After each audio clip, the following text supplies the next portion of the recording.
Resiliencia. Resiliencia hoy en día es un término muy utilizado, pero ¿qué es resiliencia? Resiliencia es básicamente iniciar un nuevo desarrollo después de haber sufrido algún tipo de trauma. Lo complicado es establecer qué condiciones lo permiten, es decir, el entorno, la recuperación, las relaciones y la cultura. Al unir todo esto, podremos responder mejor a dicha pregunta. Dependiendo de la forma en que se construye la personalidad de un individuo, podremos decir que es una persona resiliente. Por ejemplo, si alguien desde que nace o aún desde el vientre materno ha recibido huellas biológicas que lo fortalezcan, se desarrollará con estas características, y si le sucede alguna situación dolorosa, sabrá hacerle frente de una mejor manera. Pero esto sería resistencia. Ahora bien, si alguien sufre un trauma y después de la desgracia es capaz de iniciar un nuevo desarrollo, eso sería resiliencia.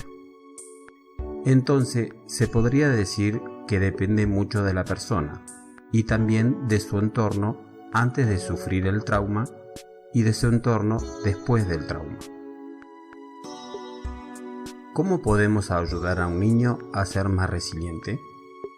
Para que un niño reciba lo que necesita, para en un futuro poder ser resiliente, lo principal es transmitirle seguridad. Para esto, primero debe tener una madre segura, ya que estadísticamente la mujer es la que se encarga de los niños, principalmente los primeros años de vida. De esta manera, ella involuntariamente transmitirá dicha seguridad al niño. El entorno en el que crece dicho niño también es fundamental, ya que no está solo condicionado por la madre, sino también por alguien más, por ejemplo, el padre, una abuela, una guardería, el entorno familiar. Si el entorno del niño es seguro, agradable y se siente protegido, cuando llega al colegio ya aprendió el placer de aprender. Entonces la escuela será para él una aventura, un pequeño estrés que será capaz de superar y sentirá orgullo de sí mismo. Al contrario de si fue vulnerabilizado, debido por ejemplo a que su madre sufría algún tipo de agresión o bien porque haya sido abandonado, o cualquier cosa que no permita un entorno sano y bueno para él.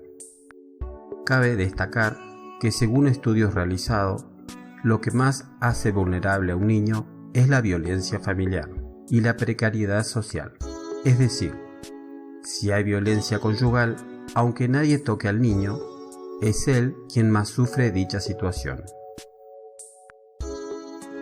Al haber precariedad, los padres están más ausentes, ya sea por falta de tiempo, porque tienen que trabajar más, porque trabajan ambos o por falta de ánimo debido a la situación. Están menos disponibles para el niño. Están tristes. Eso no le aporta seguridad al niño.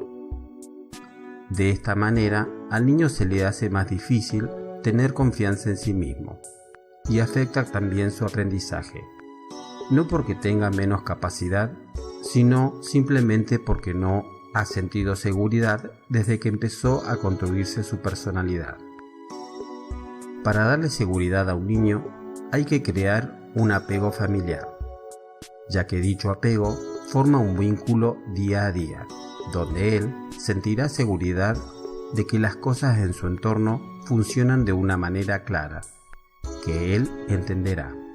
Desde ya, apego no es amor, pero sí crea un vínculo muy fuerte que le proporcionará seguridad y un fuerte vínculo de familiaridad. Sé cómo hacer esto o aquello, cómo dirigirme a mis padres, sé cuando repaso un límite con un solo gesto de mi padre. Sé que las cosas funcionan así. Estoy tranquilo. Este es mi entorno, es mi casa, mi hogar. No tengo miedo. Aunque existan adversidades, es natural. Es un vínculo que se fue tejiendo día a día. Y el saber Yo niño, como todo funciona, no tengo miedo. Esto lo conozco y me da seguridad. Hoy en día, la sociedad y el estilo de vida nos lleva a vivirla de una forma muy acelerada y cada vez más aplicamos el individualismo. Por eso, para generar un entorno más seguro para nuestros niños, deberíamos poner en práctica una palabra casi mágica: ralentizar. Así pues, tendremos tiempo para jugar, cantar, hacer deporte con los niños. Vivimos en la cultura del sprint, y esto está haciendo pagar un alto costo a nuestros niños. Ya de bebé se puede observar el estrés con el que viven. En ciertos lugares de Europa todavía no está esta tendencia, que es más bien occidental. Por lo tanto, los niños aprenden a cocinar, a andar en bici, aprenden teatro, que a su vez lo predispone para usar la palabra. En resumen, a vivir más lentamente. En el norte de Europa, al producirse un cambio de cultura y ralentizar, ha disminuido la tasa de suicidios en un 40%. Por eso deberíamos divertirnos más y así aprender el arte de vivir. Noruega, Finlandia, Suecia han producido un gran cambio en la forma de enseñar a los niños, a diferencia de Japón o China, que hacen sprintar a los alumnos a tal punto que hasta se podría tomar como un maltrato. Estos países hacen totalmente lo contrario. Ralentizan a los niños y así les dan seguridad. Los niños aprenden a resolver problemas con facilidad y eso se traduce en una buena autoestima. Un ejemplo es cuando evalúan a los niños con las pruebas PISA, recomendadas por la UNESCO. Finlandia es medalla de oro pese a que ralentiza todo lo posible el desarrollo de los niños. Cabe aclarar que al ralentizarlo le dan confianza y así aprenden, jugando a aprender. Se divierten aprendiendo y recuperan en pocos años el retraso. Y a los 15 años son medallas de oro en las evaluaciones de la UNESCO. Ahora, ¿qué sucede si no aprendimos a adquirir la resiliencia en la infancia? ¿Podremos adquirirla en la edad adulta? La resiliencia está con nosotros toda la vida, pero los primeros años son fundamentales. Es como un juego de estrategia. Los primeros movimientos son fundamentales, pero mientras el juego no se acaba, quedarán siempre buenos movimientos. La resiliencia no es la misma cuando somos niños, cuando somos adolescentes o adultos. Las cosas que accionan la resiliencia no serán las mismas. Como adulto, para poner en práctica la resiliencia, una de las cosas básicas es no quedarse solo después de una situación traumática, ya que al sufrir esa situación, lo primero que hacemos es meternos hacia adentro y aislarnos. Esto solo agrava la situación, ya que el recuerdo del hecho se agrava más y más. Por eso, es primordial hablar con las personas de mayor confianza, como la pareja, los padres, los amigos, un guía espiritual. No es necesario contar de inmediato qué nos sucede.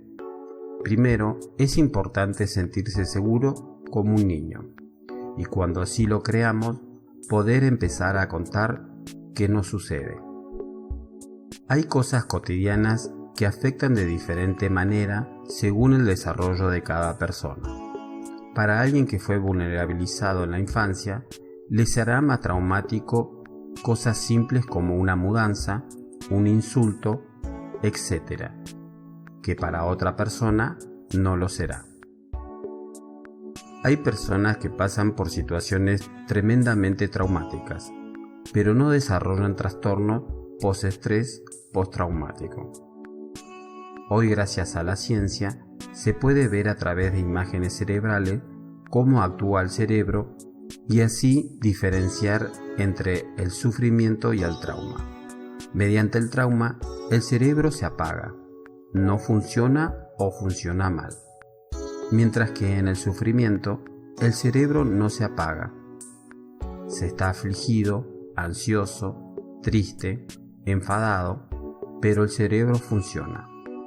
Mientras que en un trauma se ralentiza, no funciona, solo muestra colores apagados, azul, verde, gris, mientras que si estamos bien, contentos, positivos, el cerebro trabaja y consume energía, y se aprecian colores como el rojo, verde, amarillo, y se desplaza por todo el cerebro. Hablamos de trauma cuando estamos como en el boxeo, out. Ahora bien, hablamos de adversidad si sufrimos pero el cerebro sigue funcionando bien.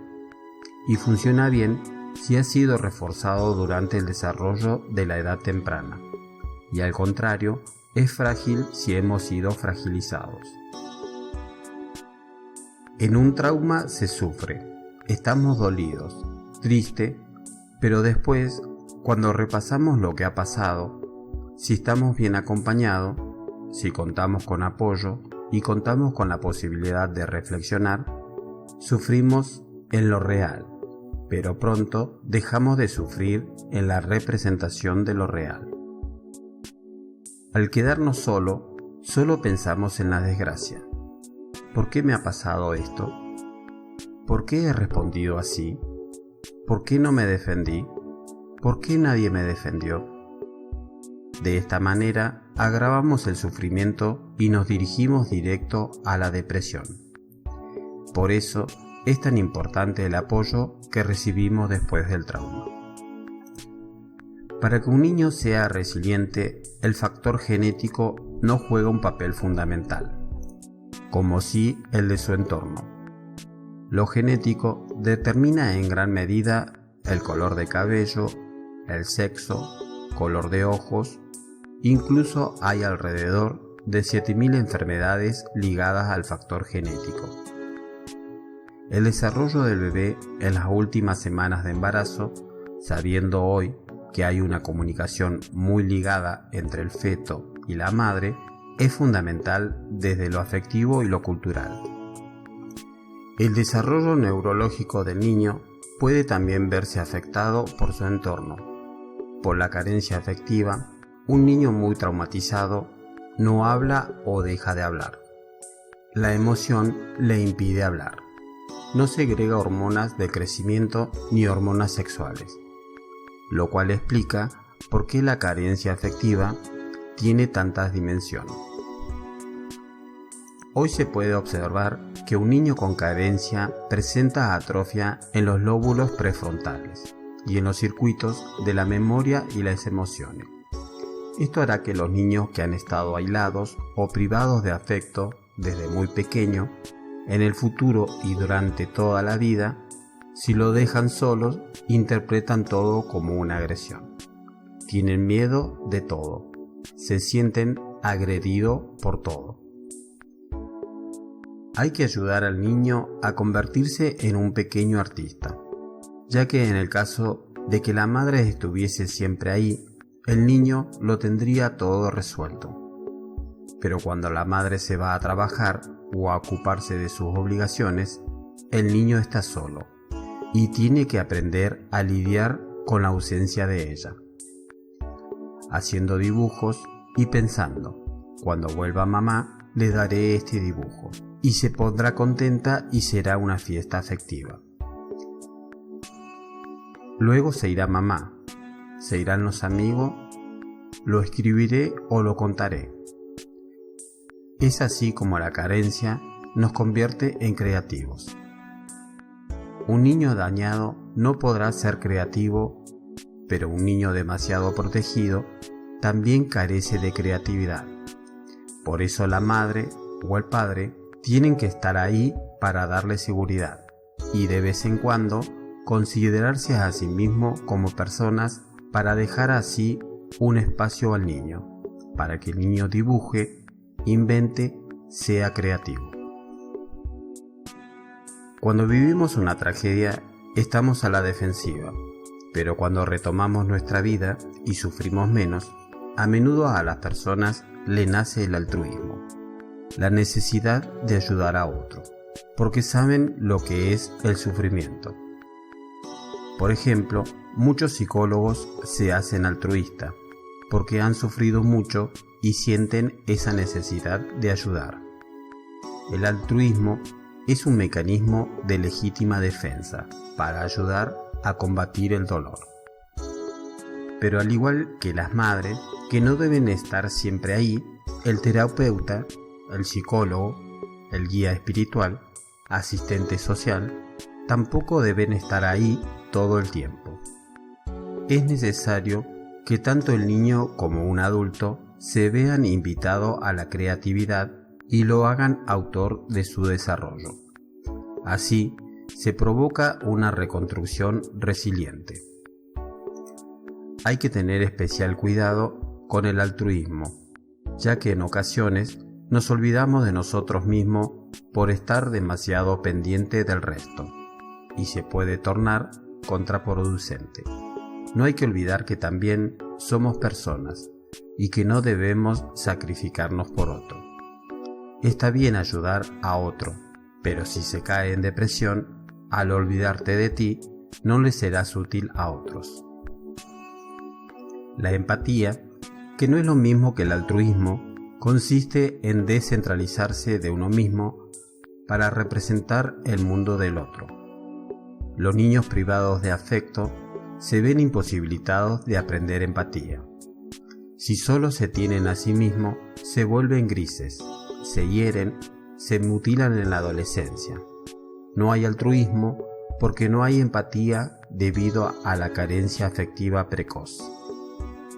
Si creamos un entorno seguro para el niño, al sentirse seguro, aprenderá a descubrir al otro, y al descubrir al otro, empezará un proceso de altruismo.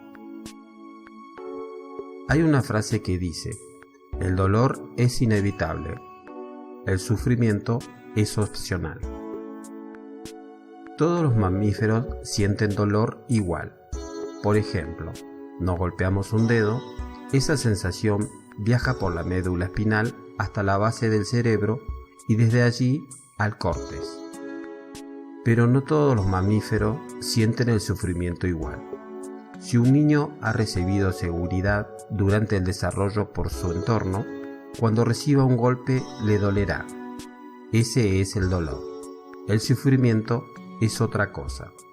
Si ha tenido una infancia segura, sufrirá mucho menos, a diferencia de otro que no ha tenido lo mismo y sentirá el sufrimiento de una forma exacerbada. El dolor sin sentido aún duele más.